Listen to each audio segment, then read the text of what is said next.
مولا علی شیر خدا نے اپنی زندگی ساری 9 سال کی عمر تھی جب کلمہ پڑھا تھا، 9 سال کی۔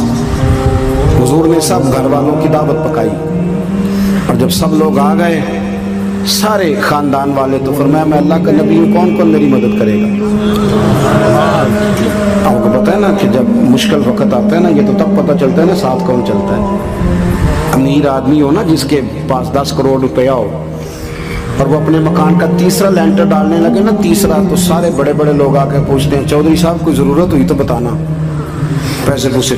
تو غریب آدمی کی چھت گر جائے تو اسے کوئی بھی نہیں پوچھتا، بلکہ جن سے تعلق ہوتا ہے وہ بھی موبائل بند کر لیتے ہیں، وہ کہتے ہیں اس نے واپس کیسے کر دیں۔ حضرت مولا علی اس زمانے میں جب سام سون گیا سب کو، حضور نے فرمایا کون کون میرے ساتھ چلے گا؟ روٹی بھی کھا لی، گھر بھی آ گئے، صادق اور امین بھی کہہ دیا، جب کا چلے گا کون کون؟ چپ کر گئے۔ تو حضرت علی کہتے ہیں جب میں نے حضور کے چہرے پر ذرا پریشانی دیکھی نا، یہ چلتے کیوں نہیں؟ تو آپ فرماتے ہیں کہ ابھی میں کھجور کھا رہا تھا، کرتا لمبا پہنا ہوا تھا، سب سے پیچھے بیٹھا تھا، اور حضرت علی کا قد بھی درمیانہ تھا۔